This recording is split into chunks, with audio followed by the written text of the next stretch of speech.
여러분, 불나방에 대해서 들어보신 적이 있으십니까? 불나방. 여름에 모닥불을 피워두면 불 속으로 거침없이 뛰어들어가는 불나방. 사실 불나방이 왜 불 속으로 뛰어들어갈까에 대해서 많은 사람들이 의문을 가지고 있습니다.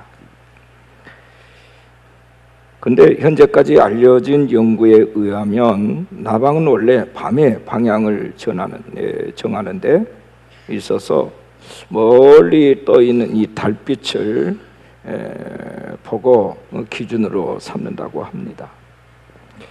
근데 이 밤에는 달빛만 있는 것이 아니라 이 사람이 불을 피워 놓으면 그 모닥불을 보면서 이 나방이 달빛인 줄 알고 그것을 배회하다가 결국 불 속으로 뛰어들어간다는 겁니다. 무슨 얘기냐면 그것이 죽는 길인지도 모르고 마치 불을 보고서 달빛인 것으로 착각을 하고 뛰어드는 거죠. 기준이 애매모호해졌다, 그런 얘기입니다. 오늘 우리 인생에 있어서 내가 무엇을 기준으로 삼는가, 또 어떤 기준을 가지고 결정하는가에 대한 이 문제는 굉장히 중요한 문제입니다. 많은 사람들이 올바른 기준을 가지고 살지 못할 때, 그리고 그 기준이 세상적인 기준일 때 그로 인해서 치르게 되는 대가가, 그리고 그 재앙과 아픔과 고난이 말할 수 없이 큽니다. 그래서 우리는 가끔 잘못되어져 가는 사람을 보면서 저 사람이 방향 감각을 상실했다, 이렇게 얘기를 합니다.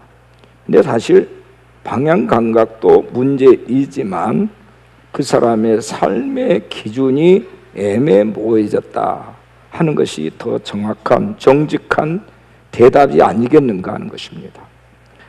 적어도 우리가 가정에 있어서 가정의 가장이라고 한다면, 아버지라고 한다면 가장으로서의 그 책임이 막중하다, 이렇게 말할 수 있습니다. 아버지로서의 책임이 있고요, 또 경제적인 어떤 문제를 해결해야 될 책임이 가장에게 있습니다.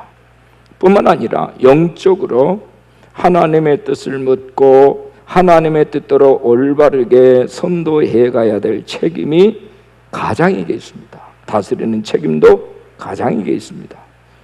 그런데 어느 날 많은 부모 세대들이 자녀들에게 열심히 공부시켜주고 옷 사입히고 맛있는 거 사주고 또 이렇게 재정적으로 넉넉하게 제공해주면 아버지로서, 가장으로서 할 도리를 다 했다, 이렇게 생각하는 이 경향이 있습니다. 이게 문제입니다.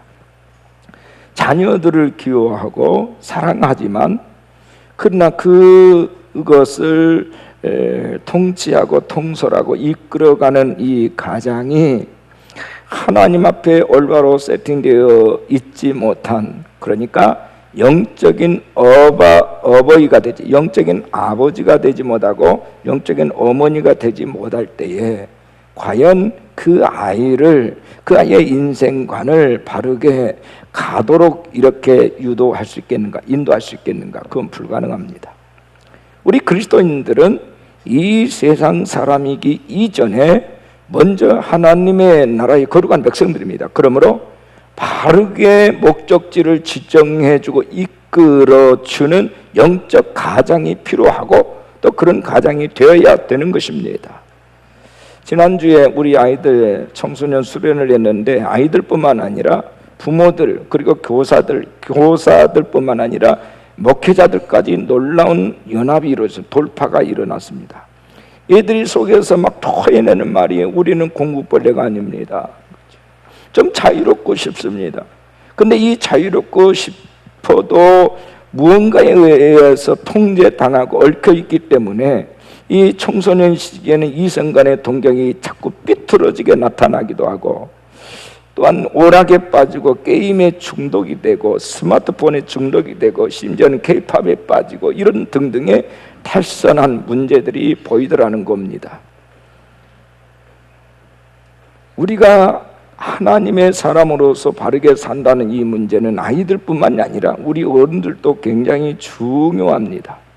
아르헨티나의 부에노스아이레스 교회를 담임하고 있는 후안 칼로즈 오르티즈라고 하는 목사님이 계십니다. 그분이 디사이플이라고 하는 책을 썼습니다. 근데 그 디사이플이라는 책 서문에 보면 그가 한 고백이 나오는데 이렇게 나옵니다. 성령께서 나를 깨뜨리기 시작했습니다. 그분의 첫 말씀은 이것이었습니다. 너는 코카콜라 회사가 코카콜라를 파는 것과 똑같은 방식으로, 잡지사가 잡지와 책을 파는 것과 똑같은 방법으로 복음을 전하고 있다. 너는 학교에서 배운 모든 술수를 쓰고 있다. 도대체 네가 하는 일들 가운데서 어디에서 나의 손길을 찾아볼 수 있겠느냐라고 그분이 말씀하셨습니다. 나는 할 말을 잊었습니다. 그 다음 주님은 두 번째 말씀을 하셨습니다. 너는 자라나고 있질 않다. 내 생각에 네가 교인 수를 200명에서 600명으로 늘렸다고 하나님이 잘하고 있다고 생각하는 모양인데 그것은 잘하는 것이 아니라 살이 쪄가고 있는 것이다. 그는 성장이 아니라는 겁니다. 비만증에 빠져 있다라고 책망을 받았다는 겁니다. 누가복음 6장 46절에 너희는 나를 불러 주여 주여 하면서도 어찌하여 내가 말하는 것을 행하지 아니하느냐. 이 말씀은 당시 예수님을 따르는 사람들에게만 해당되는 말씀이 아닙니다. 오늘을 살아가는 우리에게 더욱 강하게 적용되어지는 충격적인 말씀인 것입니다. 어쩌면 오늘 우리들이 말로는 내가 주님을 믿습니다, 사랑합니다, 따릅니다, 맡깁니다 라고 하지만 우리의 삶의 행위는 그렇지 않다라고 하는 것을 우리는 누구보다도 우리 자신이 더 잘 알고 있습니다. 그러면서도 우리는 나는 예수 그리스도의 제자입니다 라고 말을 하고 있습니다. 오늘 제목입니다. 따라하겠습니다. 제자입니까? 자, 옆에 사람을 얼굴을 쳐다보시고요. 좀 굉장히 써먹하긴 하지만 정말 질문을 다른 사람에게 던진다고 하는 것은 무거운 책임과 또 내 자신에게도 내 정체성에 관한 무거운 주제이긴 하지만 한번 물어보겠습니다. 제자이십니까? 제자입니까? 우리는 끊임없이 이 질문을 던지고 이 질문에 대한 답을 가지고 살아야 됩니다. 세 가지를 말씀드릴 것입니다. 하나는 교인인가 신자인가 라는 질문입니다. 나는 교인인가 신자인가? 예수님의 제자라는 말 속에는 사실 그 배우에 다양한 이름이 있습니다. 교인이라는 이름, 신자라는 이름. 근데 이 교인이라는 말은 사전적으로 정리를 해보면 종교를 가진 자라 이렇게 정의되어 있습니다. 종교를 가진 자. 그들은 기독교에 가까이 접근하여 기독교 교리에 응한 사람들입니다. 그러나 그런 교인으로 머물러 있으면 안 되는 것입니다. 신자라는 말은 종교를 가진 자가 아니라 믿음을 가진 자를 신자라고 말을 합니다. 그래서 진정한 그리스도인이라면 믿음이 있어야 된다는 거지요.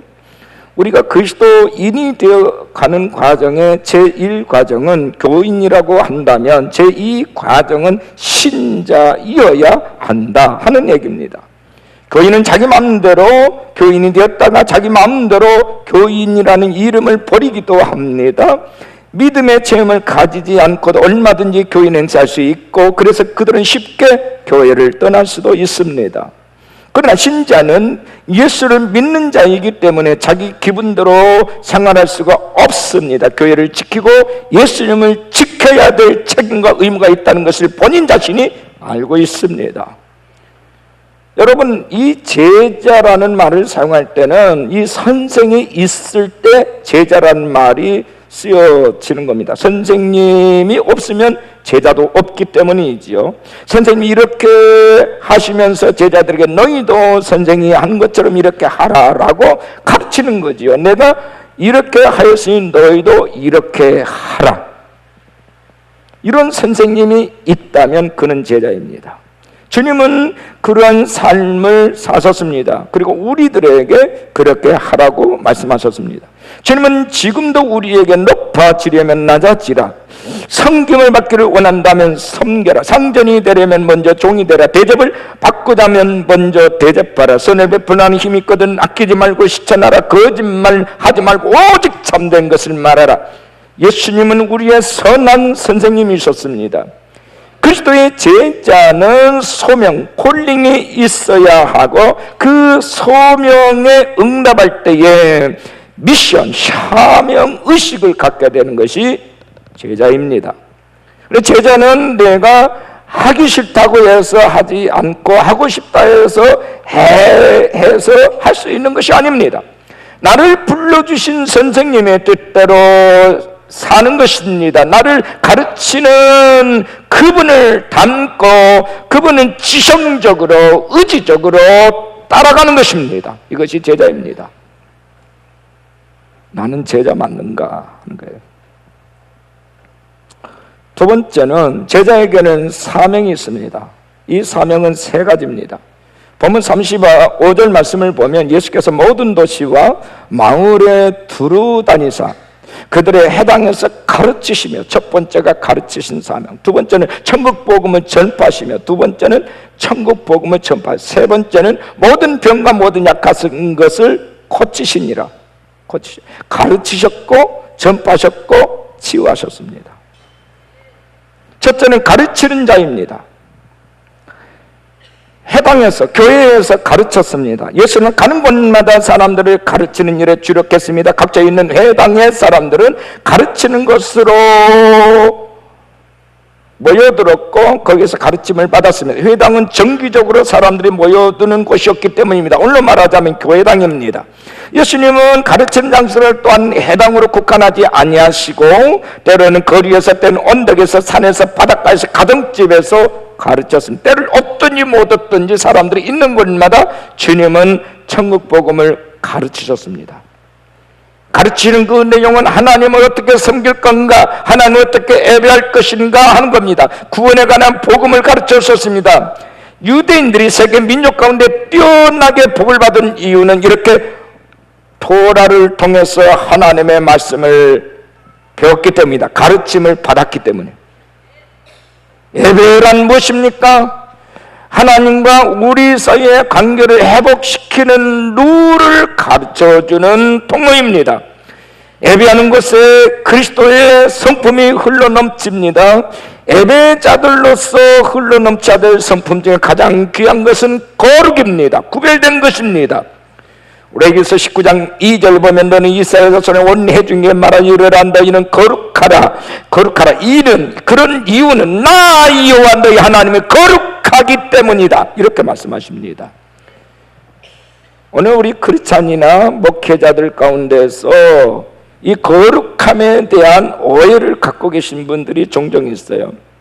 대화를 할 때나 기도할 때 목소리를 이상하게, 호리보이스라고 그러죠. 이상하게 깔고 목소리를 그냥 바꾸는 것을 거룩이라고 착각한다든지, 5분마다 하나님 아버지를 찾는다든지, 시도 때도 없이 아멘 아멘 한다든지, 이런 것들을 거룩이라고 착각하는 경우가 있습니다. 그러나 성경이 말씀하는 거룩은 그것이 아닙니다. 구별된 겁니다. separation입니다. 구별됐다는 겁니다. 하나님 모르고 은혜를 모르는 때와는 다른 구별된 삶을 시작한 것입니다. 그래서 신앙생활을 시작하면 먼저 이전의 생활을 정리하는 것입니다. 술, 담배를 끊거나 삼가거나 무질서한 생활과 모든 생활을 끊어버리는 것입니다. 정리하는 것입니다. 이것이 거룩입니다. 창세기 12장에 보면 하나님이 아브라함에게 본토 친척 아비집을 떠나라고 말씀하십니다. 거기 보면 여호와께서 아브라함이 이르시되 너는 너의 고향과 친척과 아버지의 집을 떠나 내가 너에게 보여줄 땅으로 가라. 보여줄 땅, 하나님의 약속의 땅을 말하는 것입니다. 하나님께서 너희를 축복하기 위해서 따로 예배해 두신 구별된 땅으로 가라. 마찬가지로 오늘 우리가 신앙생활을 시작할 때 먼저 앞서서 이행해야 될 것은 이전의 삶에서, 거룩하지 못한 삶에서, 세상 중심의 삶에서 더럽고 추한 삶에서 떠나는 것입니다. 이것이 거룩입니다.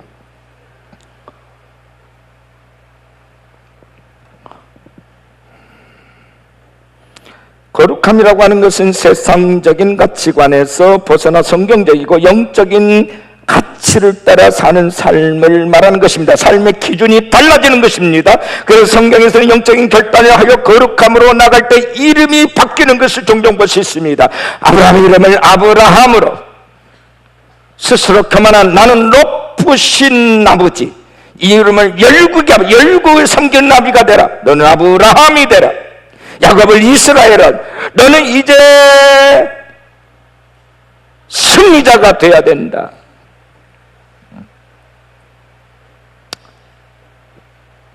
시몬의 이름을 베드로로, 사울의 이름을 바울로.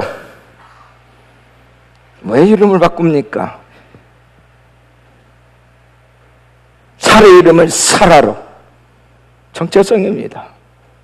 거룩한 사람답게 그렇게 살라는 것입니다. 교육이에요. 이름을 바꿔놓고서 하나님은 의식화시키는 겁니다. 교육이에요. 두 번째는 전파하는 자. 천국 복음을 전파하시며 되어 있어요. 예수님은 맨 처음 오시자마자 회개하라. 천국이 가까웠느니라. 천국이, 하나님의 나라가 가까웠다. 부활하신 후 40일 동안 땅에 머물러 계시다 마지막 때까지 했던 증언도 하나님의 나라에 관한 것이었습니다. 하나님의 나라는 복음의 핵심이자 전부였습니다. 오늘날 복음을 전할 때 하나님의 나라에 대한 비중이 얼마나 클까요? 하나님 나라보다도 이 세상에서의 축복만을 얘기하고 있지는 않습니까? 내가 예수 믿고 나서 돈 많이 벌었다, 출세했다. 그러면 세상 사람은 뭐는 줄 알아요? 나는 네보다 더 돈 많아, 난 너보다 더 출세했어. 그럽니다.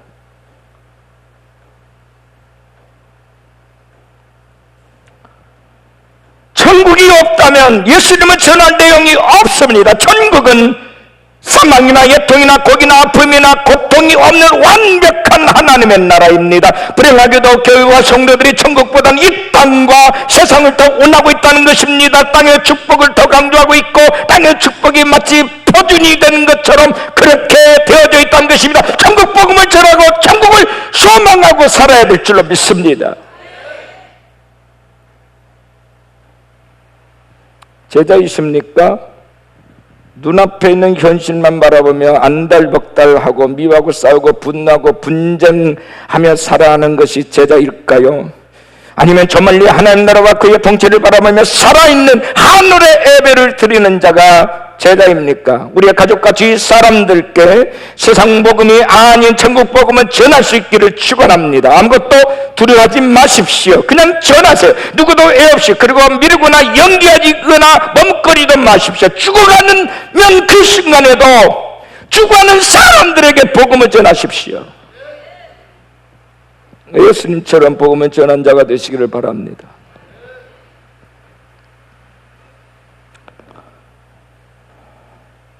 얼마 전에 저희 가까운 인적 가운데 갑자기 남편을 잃었어요. 며칠 만에 끙끙 앓다가 며칠 만에 훅 떠났어요. 아주 건강한 사람이었습니다. 여러분, 죽어갈 때 자식들과 여러분 형제들을 이렇게 모아놓고 아무개 밭이 몇 마지기가 있고 어디에 뭔 땅이 있고 어디에 누구 있고 이건 누구 거고 누구 거고 여러분 그만하시겠습니까? 아니면 녹음기 가지고 여러분 유언하면서 어떤 상속에 관한 것을 말씀하고 싶으세요? 마지막 죽어가는 그 순간에 여러분 하고 싶은 얘기가 뭡니까? 천국에서 만나자. 그런 말 할 수 있기를 축원합니다. 하나님 나라에서 만나자. 내 아들 딸들아, 내가 먼저 가서 너희들을 기다릴게.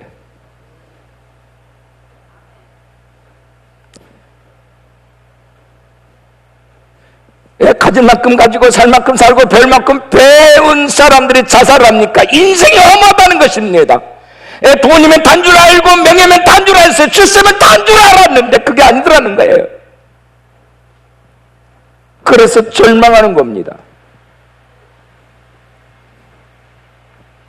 여러분 인생 그렇게 살고 싶으세요? 하나님의 나라를 전파하고 하나님의 나라의 소중함을 모든 사람들에게 알릴 수 있는 자들이 되어주시기를 축복합니다. 우리 중에 아무리 건강해도 100년, 200년 산 사람 없고요. 아무리 여러분 부족하고 무식하고 그래도 가진 거 없어도 사람들에게는 누구에게나 다 기회가 있는 것이 이 세상입니다. 그러나 그 기회는 이 세상에 국한된 것에 대한 집중이 아니고 이 세상을 얼마나 가치 있고 효율적이게 사느냐에 따라서 더 영원한 세계의 축복과 기업을 누리기 위한 준비를 하는 것이 이 세상에서의 삶인 것입니다. 하나님의 나라를 준비하기 위해서, 잠시 잠깐의 연락을 위해서가 아니라 영원한 연락을 위해서, 영원한 축복을 위해서. 세 번째, 여러분 제자이십니까? 예수님은 고치는 자로서 치유자로 사셨습니다. 모든 병과 모든 약한 것을 고치시니라. 예수님이 가시는 곳마다 많은 병자들이 모여들었고 그들의 병을 고쳐주셨습니다. 힐링이 있었습니다. 가르침이 천국을 말로써 설명하는 일이라면 힐링은 천국을 실제 몸으로 체험하게 하는 일입니다. 병고침 자체가 목적이 아닙니다. 예수님께서 그토록 많은 병자들을 고쳤던 이유는 그 영혼을 천국으로 인도하기 위해서예요. 그들의 닫힌 마음을 열기 위해서. 야, 세상에 이런 일이 있구나. 예수님을 받아들이고 예수님으로 말미암아 천국을 보도록 하기 위해서 그 게이트를 힐링이라는 방법으로 열어주셨어요. 그게 치유입니다. 제가 지난주에 대구에 있는 어느 수양관에서 집회를 했는데 그 불볕더위 속에 많은 사람들이 왔는데 그 중에 절반 이상이 환자예요.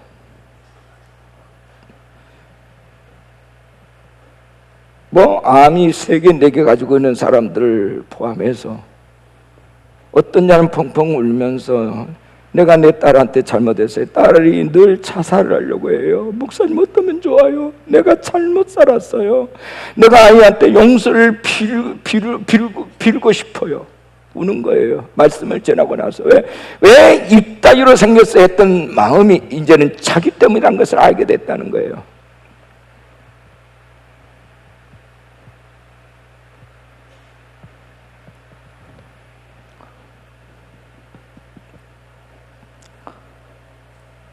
이 시대를 살아가는 모든 사람들은 몸과 마음과 정신과 육체가 다 아픕니다.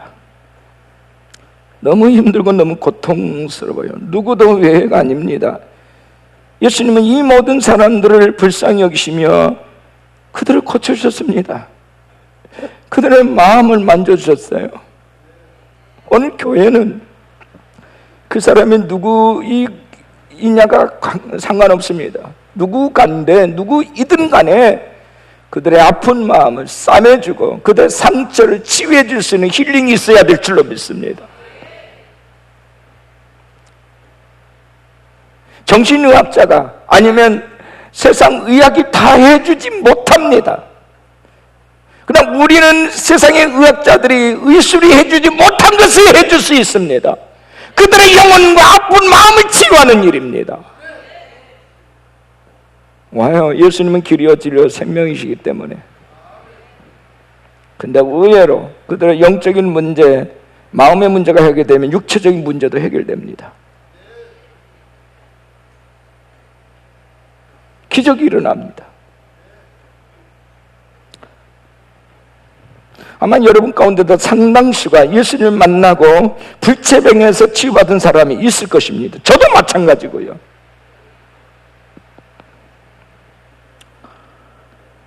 세 번째 큰 주제는 언약 성취입니다.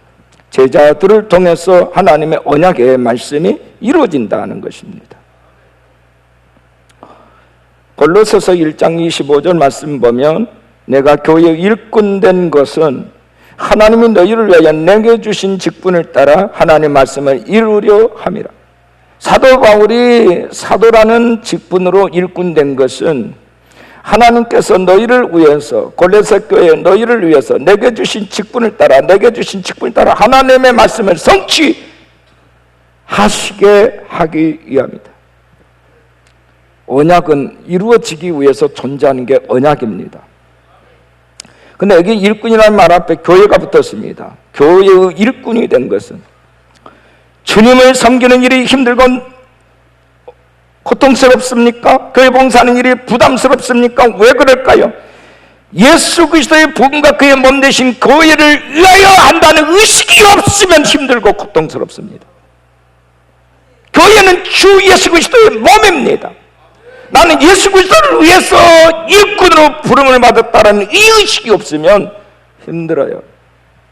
그 언제든지 내려놓을 수 있다는 생각을 하게 돼요. 그건 일꾼이 아니지요. 그 일꾼은 하나님이 주신 직분에 대한 자부심, 자긍심이 있어야 되는 것입니다. 하나님이 기뻐하는 것을 알고 섬기기 때문에 내 인생이 오늘 고달프고 힘들어도 즐거운 것입니다. 그러므로 우리가 교회의 주인이 되어서는 안 됩니다. 그러면 하나님의 언약을 이루어드릴 수 없습니다. 교회 주인은 하나님이십니다. 부르신 하나님을 위하여 일하는 일꾼으로 우리가 부름을 받았습니다. 아무리 교회 오래 다녔을지라도, 교회에 공로가 있을지라도, 교회를 위하여 수고를 많이 했다 할지라도 우리는 주인 의식은 가져야 되지 주인은 되어서는 안 됩니다. 어느 성도가 정년 퇴직 기념으로 그랜드 피아노를 교회에 바쳤어요. 본당 피아노가 낡았기 때문입니다. 그런데 본당에서 사용하던 피아노를 처리해야 되는데 문제가 생겼어요. 은퇴하신 어느 권사님이 20년 전에 권사 임직 기념으로 바친 피아노였는데 그냥 치울 수가 없어서 담임 목사님이 그 권사님에게 전화를 걸었답니다. 권사 직분 기념으로, 임직 기념으로 피아노를 바치셨죠? 예, 제가 바쳤지요. 어느 성도가 새 피아노를 바치셨는데 설치해도 되겠습니까? 한참 말이 없더니만 얼마 후에 그 권사님이 말하는 거예요. 목사님, 안 됩니다. 절대로 그래서는 안 됩니다. 그럴 수 없습니다. 제가 눈물로 기도하고 바친 건데 치우면 안 됩니다. 내 눈에 흙이 들어가기 전엔 절대로 치울 수 없습니다. 목사님이 고민이 생겼어요. 피아노를 이제 본당에 들여놓을 수가 없는 거예요. 그분이 눈이 내 눈에 흙이 들어가기 전에는 절대로 안 된다고 하니까 어떡해요? 그래서 이 목사님이 선배 목사님께 어떤 방법이 없겠느냐고 잠을 구했어요. 선배 목사님이 방법이 하나 있기는 있는데 그런 거예요. 무엇입니까? 가르쳐 주십시오. 오늘부터 이렇게 기도를 시작하시. 어떤 기도입니까? 하나님 간절히 구하옵나니 하루속히 그 권사의 눈에 흙이 들어가게 하여 주시옵소서. 여러분, 이게 사실은 우리가 웃을 일이 아니잖아요. 이게 오늘의 현실입니다. 교회 주인 노릇한 사람들 때문에 교회가 말썽이 많아요. 교회의 주인은 예수 그리스도이십니다.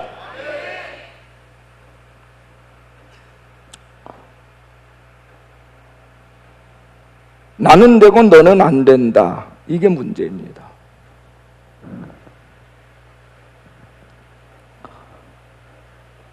교회일꾼 하나님의 말씀을 이루어드려야 되는 줄로 믿습니다. 하나님이 원하시고 기뻐하신 일이라면 내 마음에 안 들고 내 뜻에 안 맞고 내 기분에 안 들어도 반대거나 나서서는 안 되는 것입니다. 자기의 생각을 이루는 것이 교회가 아니라 하나님의 말씀을 이루는 것이 교회이기 때문에 그렇습니다. 우리가 제자가 된다는 것은 적어도 5가지를 기억해야 됩니다. 그분에게 길이 있음을 인정하는 것입니다. 두 번째는 그래서 그분과 함께 사는 것입니다. 세 번째는 함께 살며 그분을 닮으려고 힘쓰는 것입니다. 넷째는 함께 살며 그분의 가는 길을 따라가는 것입니다. 그리고 5번째는 마침내 그분처럼 죽는 것입니다. 이것이 제자입니다.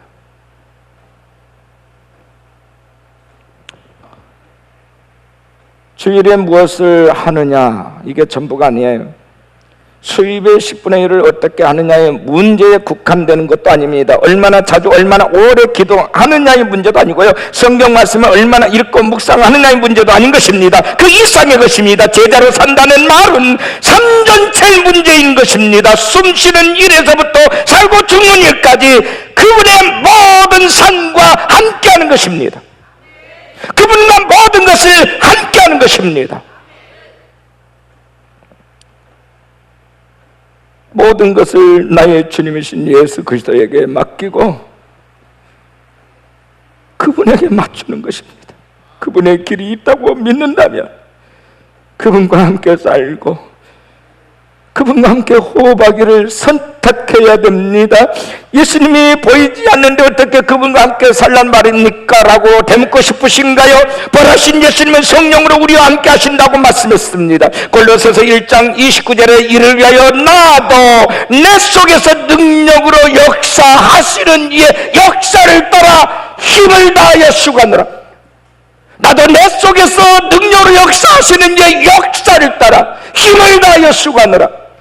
우리 안에는 거듭난 하나님의 사람들에게는 예수 제자라고 구별된 거룩한 무리들에게는 하나님의 영이 그 속에서 역사한다는 것입니다. 하나님의 그 속에서 역사하시는 역사하심에 따라서 그 능력이 역사하시는 역사하심에 따라서 온 힘을 다하여 수고하는 것, 이것이 우리의 삶인 줄로 믿습니다.